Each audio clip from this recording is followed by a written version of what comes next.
Olá, minha amiga. Olá, meu amigo.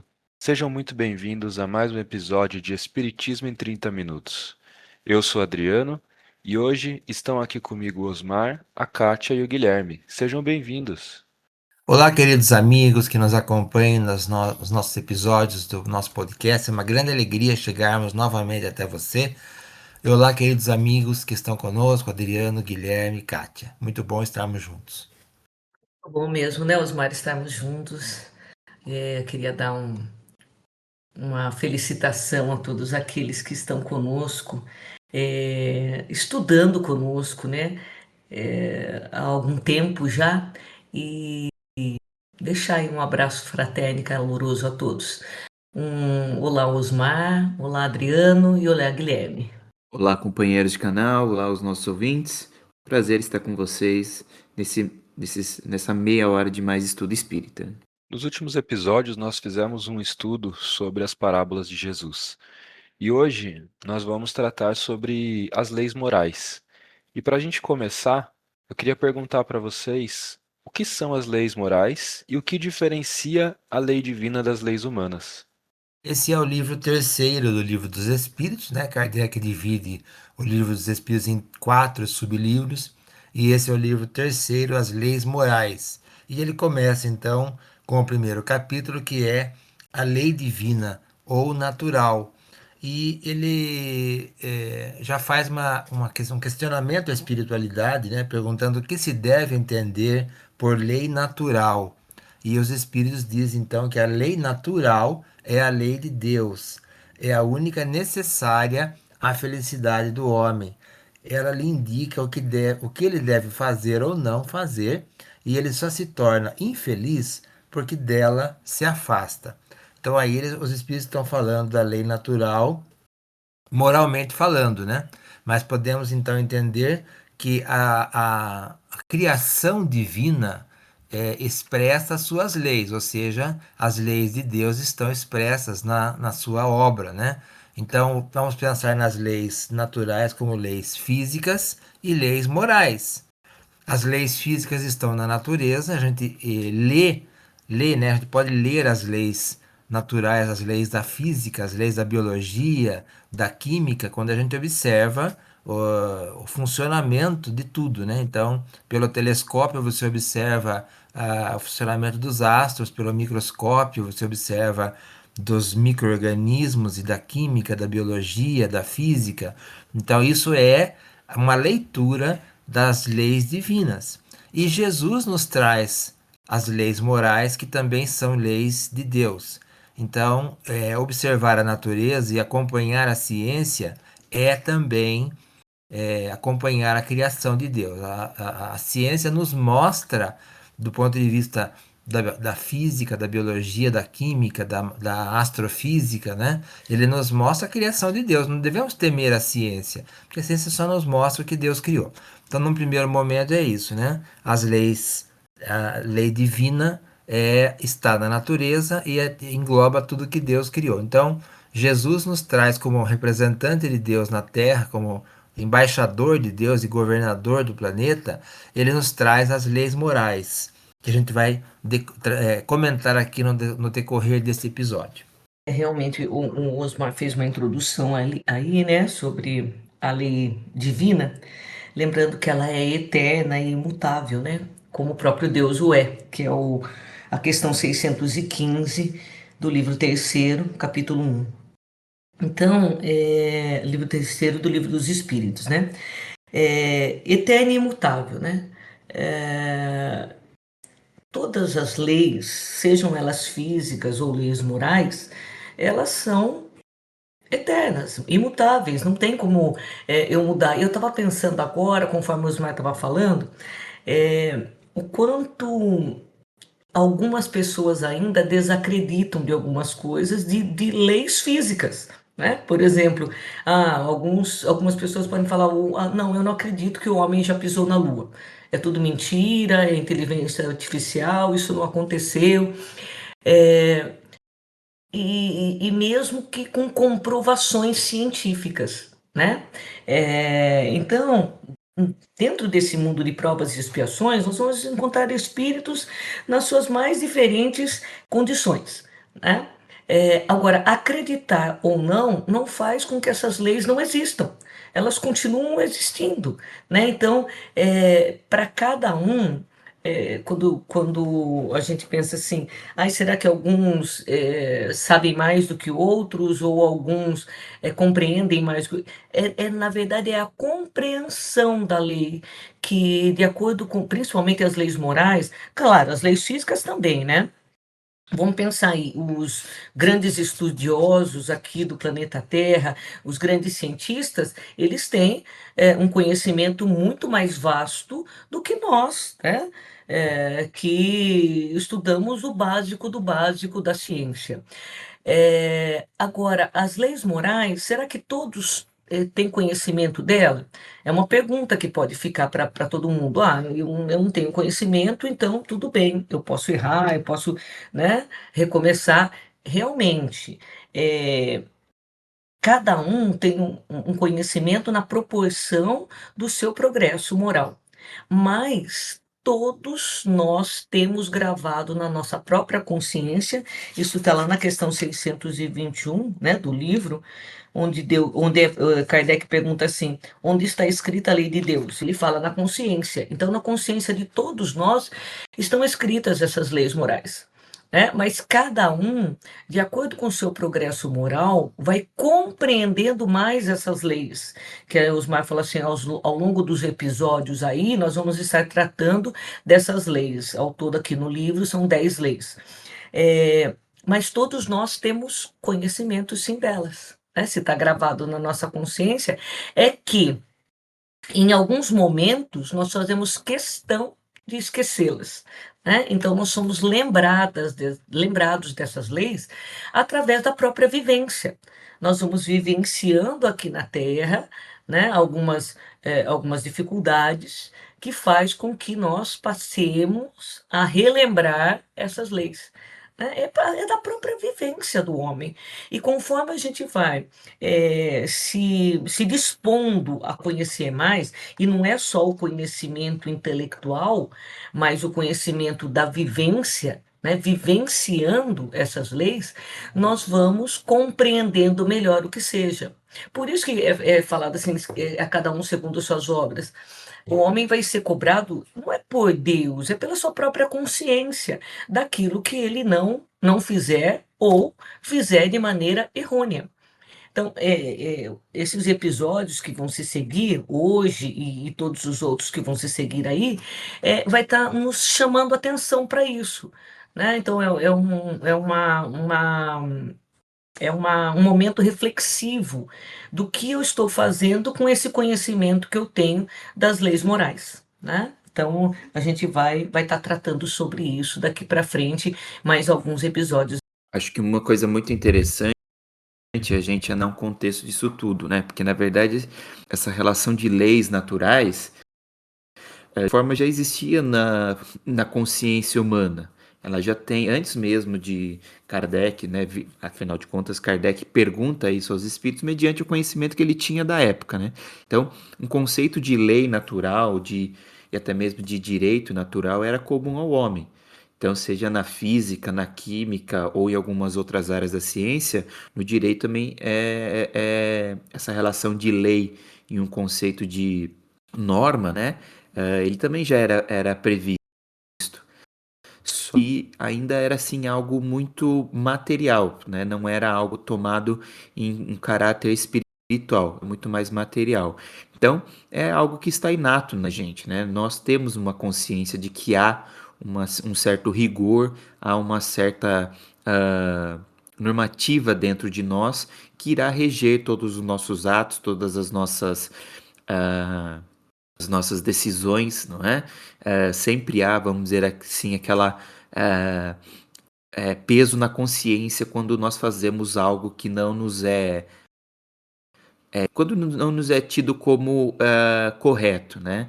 Eu acho que a maior prova da existência dessas leis está naquele peso na consciência quando nós fazemos algo que para nós não é tido como certo, como correto, né? Eu acho que esse é o principal ponto. Inclusive por isso também, né, Guilherme, que está na questão 621, né, que a Kátia citou, onde está escrita a lei de Deus, e os Espíritos dizem na consciência. Então, justamente, a consciência vai nos balizando as nossas atitudes. E na 625, que é logo após, Kardec vai perguntar aos Espíritos qual é o tipo mais perfeito que Deus ofereceu ao homem para lhe servir de guia e de modelo. E os espíritos dizem: vede Jesus. Então, associando essas duas questões, a gente pode fazer aí uma reflexão. Por quê? Porque será que Kardec estava pensando assim na questão 621, quando ele perguntou onde está escrita a lei de Deus? Será que ele esperava que os espíritos dissessem na Bíblia, ou nos Vedas, ou nos livros das religiões tradicionais, né? Ou em todos os livros das religiões? Não. Eles dizem que está escrito na consciência, porque os livros das religiões tradicionais foram escritos pelos homens, através da mediunidade, né? A gente sabe disso, mas não é necessariamente aquilo que está escrito claramente, porque foi escrito numa determinada época, por uma determinada pessoa, com um viés, né? Toda escrita tem um viés, a gente queira ou não. Então é um viés político, social, é a visão da pessoa, é o histórico de vida que ela tem, é o contexto histórico e cultural que ela tá, político, né? Então sempre tem um viés. E também as traduções, né? Então, os livros religiosos em geral, eles trazem grandes ensinamentos, mas eles têm aí, eles vão passar por modificações ao longo do tempo, porque é natural, né? Você pega um livro de uma edição e para outra já dá alguma alteração, algum erro, por exemplo, isso com máquinas, né? Com gráficas. Imagine antigamente quando não tinha isso, né?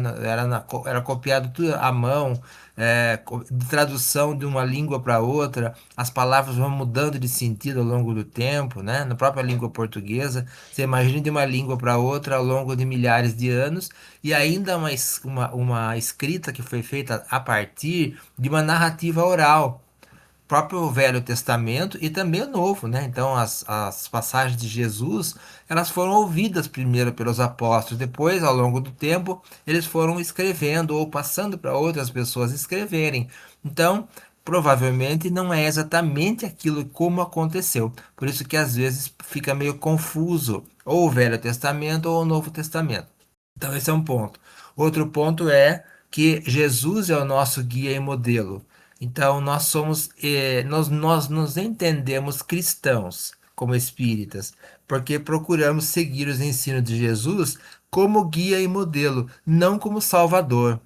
E aí já há uma diferenciação. As religiões tradicionais consideram que é ser cristão aquele que aceita Jesus como Salvador. Como nós não temos essa visão, as próprias religiões tradicionais cristãs, né, católica, protestante, não consideram o Espiritismo como uma religião, porque não aceita Jesus como Salvador. Nós entendemos que não há necessidade. Por quê? Porque não há um Salvador, não há necessidade de um Salvador. Porque não há uma condenação, não há um julgamento, há uma continuidade da vida, como Jesus mesmo nos diz: na casa de meu pai há muitas moradas. E também diz: quem quiser me seguir, pegue sua cruz e siga-me. Se ele fosse um salvador, ele falaria: deixe sua cruz que eu vou carregar por você. Não, ele fala: pegue sua cruz e siga-me. Então, estamos entendendo que ele nos auxilia a passar por aquilo que precisamos passar, porque na casa do Pai há muitas moradas, ou seja, muitas vidas e muitas condições espirituais. Então, assim, até para aqueles que vieram antes dele, como seria se ele é o salvador da humanidade? Como seria para essas pessoas que viveram antes dele? E a humanidade existe há milhares de anos antes de Jesus. Aqueles que viveram na sua própria época, mas dada a condição precária de comunicação da época, não tiveram possibilidade de ter acesso à informação da vinda de Jesus, das suas palavras, de um eventual batismo, porque também os próprios apóstolos não batizavam, né? Então, para ser salvo tem que se batizar. Então, não havia isso naquele tempo. Então, a gente respeita essa tese, mas ela até pode ser entendida de forma simbólica, mas não de forma literal. porque não há essa possibilidade, né? Não há, como nós falamos aqui, crianças que nascem e não têm tempo sequer de ser batizadas, né? Como fica a alma dessas crianças? Então, tudo isso, nós respeitamos a tese, mas entendemos que Jesus é o nosso caminho, é o caminho, a verdade e a vida, é o guia e modelo da humanidade. Então, ser cristão para nós é seguir os ensinos de Jesus.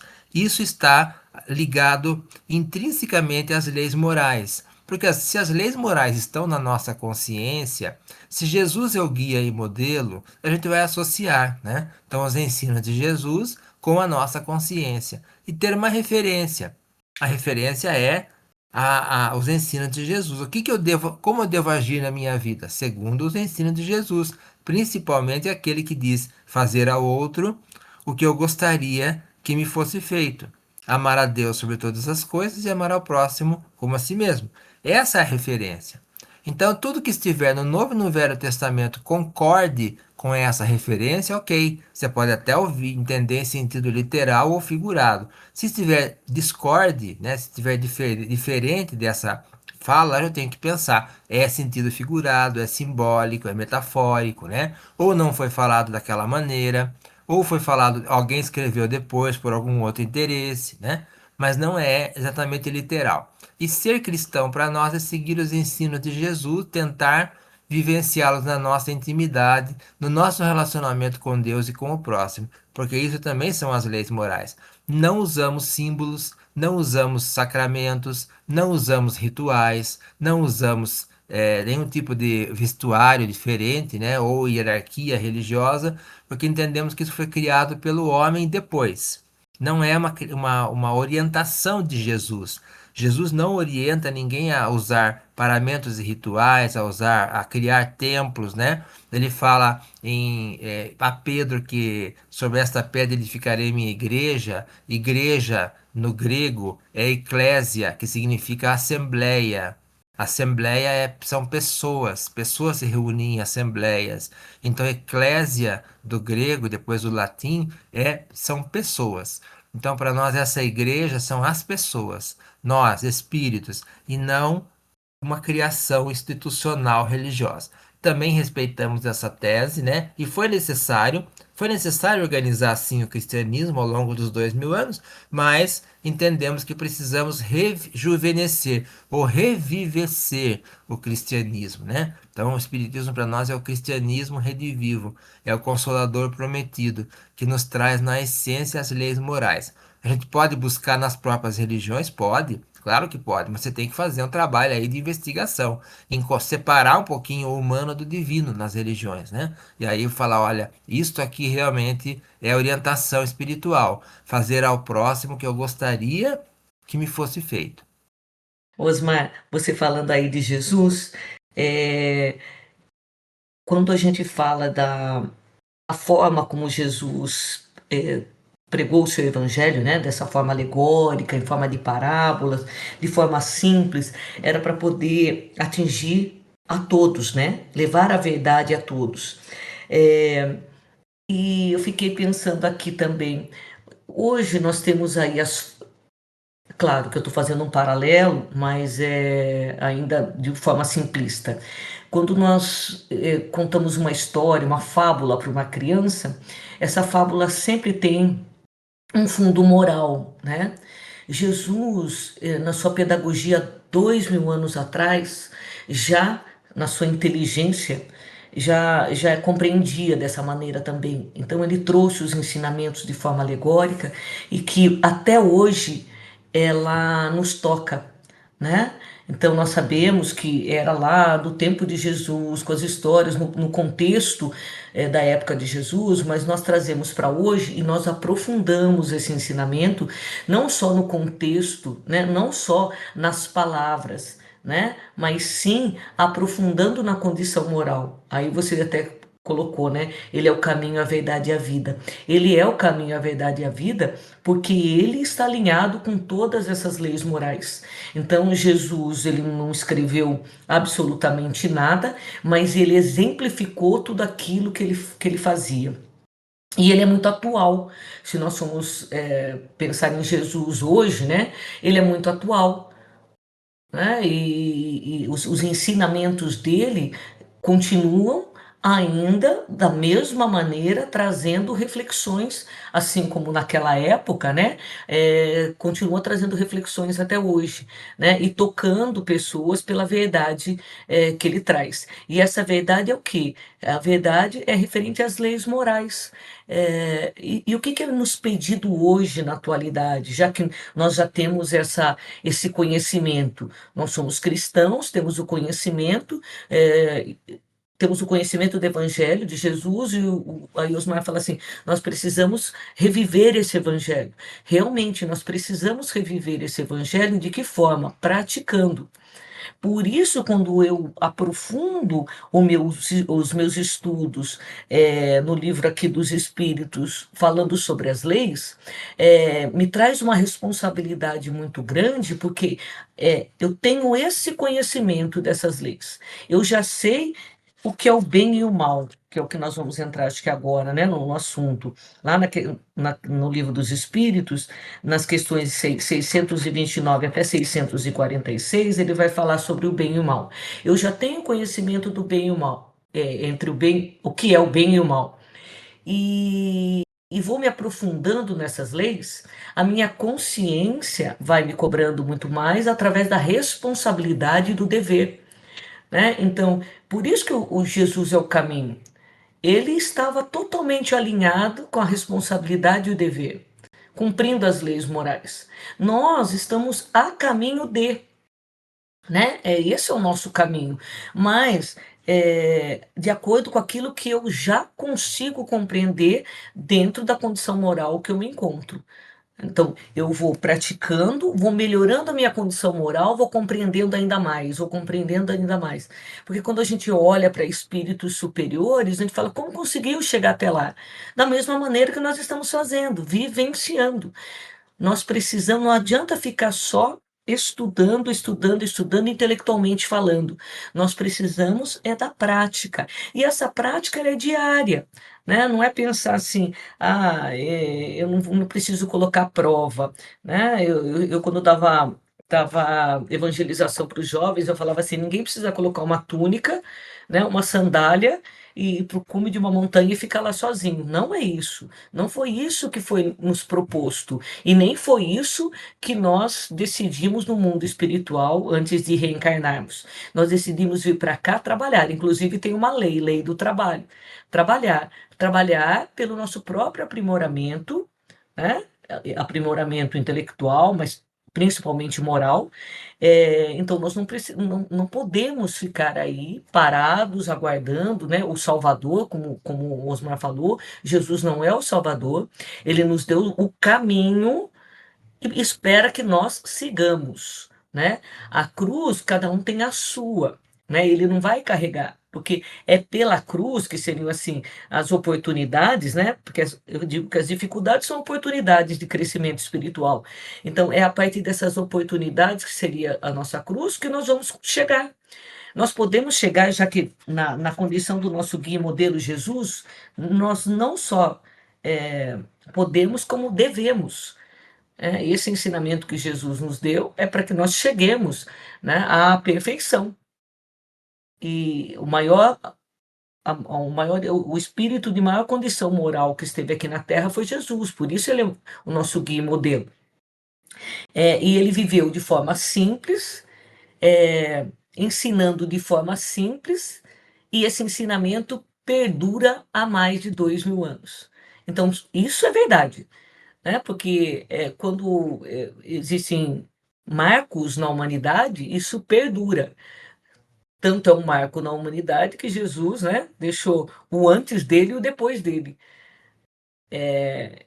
Tudo isso é para que nós possamos entender que se nós distanciarmos dessas leis que nós estamos estudando, não tem outro caminho a não ser a infelicidade, porque só ela que nos leva à felicidade. Então, nós precisamos, a partir de conhecimento que nós já temos, do conhecimento que nós já temos, ir nos lapidando para o caminho é árduo. O caminho ele é assim de pedras, mas nós necessitamos passar por esse caminho, né, da melhor maneira possível, não lamentando, pelo contrário, aceitando as oportunidades que nos dão. E aí, falando sobre as questões, né, das 629 até 646, o título O Bem e o Mal, ele fala assim: que definição se pode dar à moral? Então, daí, os espíritos respondem para Kardec: a moral é a regra da boa conduta e, portanto, da distinção entre o bem e o mal. Funda-se na observação da lei de Deus. O homem se conduz bem quando faz tudo tendo em vista o bem e para o bem de todos, porque então observa a lei de Deus. Ou seja, é a regra de boa conduta, distinguindo entre o bem e o mal. Só que o bem só é bem quando é para todos, não é o bem só para mim, né? E isso, essa sutileza do bem para mim e para todos, é que para nós ainda é mal compreendido, né? Nós precisamos entender que bem não é só o bem, eu estou fazendo para mim, não. Eu tenho que fazer pensando não só em mim, mas na humanidade. O bem só é bem se eu estiver fazendo para todos, é o que está dizendo aqui, observando a lei de Deus. É, e como que daí Kardec, né, na sua inteligência também, ele pergunta assim, na 630, como se pode distinguir o bem do mal? O bem é tudo que está de acordo com a lei de Deus, e o mal é tudo o que dela se afasta. Assim, fazer o bem é se conformar à lei de Deus, fazer o mal é infringir essa lei. E aí fica também uma reflexão muito profunda. Dentro das leis humanas, será que nós não infringimos a lei, as leis humanas, algumas leis humanas? Se infringimos as leis humanas, quem dirá as leis divinas, que são as leis morais? Então, eu sei já o que é o bem e o que é o mal. Agora, se eu estou vivendo em conformidade com elas, aí é uma condição íntima, cada um sabe de si mesmo. Mas se eu estou infringindo, eu passo por dificuldades. Então, essa que é a lei de causa e efeito, né? Se eu não estou cumprindo, vai ter uma consequência. Tudo tem consequência dos nossos atos, né? Então, ele fala assim: eu posso estar no mal, infringindo a lei. Então, para fazer a balança, comece a olhar as leis dos homens. Se eu estou infringindo as leis humanas, quem dirá as leis divinas? E é para isso que a gente precisa também, no mundo material, termos leis. Porque se não tivermos leis, nós vamos viver a nossa maneira, né? No orgulho, na vaidade, no egoísmo, né? Loucamente. Então, Deus impõe as suas leis, mas o mundo material também tem que ter leis. É necessário, né? Porque ainda nós precisamos ter um caminho certinho para percorrer. Senão a gente sai do caminho, vai infringindo a lei, vai saindo do caminho. E aí ele fala assim: o homem tem meios para distinguir por si mesmo o bem e o mal? Aí os espíritos respondem: sim, quando ele crê em Deus e quando quer saber. Deus lhe deu a inteligência para discernir um e outro. Então, nós temos inteligência, nós sabemos quando praticamos o bem e sabemos quando praticamos o mal. Nós já temos essa consciência. Então, se nós praticamos o mal, e às vezes a gente fala assim: não, eu não faço mal, né? Eu não faço mal para ninguém, mas não fazer o bem já é estar cometendo o mal, né? Então eu tenho que estar sempre no movimento do bem para que assim eu não esteja praticando o mal. A ociosidade do pensamento e das ações é um mal, né? Então não é estar fazendo mal, só fazer o mal de forma material, não é isso. Às vezes eu não faço mal de forma material, mas em pensamento, em sentimento, em emoções, né? Não sentimento, em emoções ainda carrego ainda muito mal em mim, né? Então, são questionamentos que eu tenho que ir fazendo, porque eu já sei o que é bem e o que é mal. Então, são escolhas que eu determino para minha própria existência, de fazer o bem ou infringir a lei, fazer o mal. E complementando essa fala sua também, Kátia, na questão 645, Kardec pergunta: quando o homem está mergulhado na atmosfera do vício, o mal não se torna para ele um arrastamento quase irresistível? E os espíritos dizem: arrastamento sim, irresistível não, porque no meio dessa atmosfera de vícios podes encontrar grandes virtudes. São espíritos que tiveram a força de resistir e que tiveram ao mesmo tempo a missão de exercer uma boa influência sobre seus semelhantes. Então a gente às vezes joga a culpa na matéria, nas circunstâncias, né, para cometer um erro moral, uma falha moral, ou legislação humana também. Então é um arrastamento, mas não é irresistível se eu tiver uma força de vontade suficiente para superar. Então, maledicência, por exemplo, né? Desonestidade, sei lá, sonegação fiscal, qualquer outra coisa que está nas nossas no uso cotidiano e que está atrelado à nossa tendência a levar uma vantagem. É um arrastamento? É, mas não é irresistível. Porque eu tenho que pensar, eu sou um espírito, eu tenho que fazer o bem, eu preciso pensar sempre no bem, fazer o bem, porque é melhor para mim fazer o bem, porque eu não prejudico o meu semelhante e a coletividade quando eu faço o bem. Então, eu tenho que trabalhar essas questões para não me deixar levar pelo arrastamento da tendência da desonestidade ou de um mal moral, como a maledicência, como uma preguiça moral, uma preguiça de fazer o bem, né? Então você está sempre disposto a fazer o bem, a servir, inclusive. André Luiz chega a dizer nos seus livros: quem não vive para servir não serve para viver. Então vamos buscar servir para viver. E assim a gente chega ao final de mais um capítulo, mais um episódio aqui do nosso Espiritismo em 30 minutos.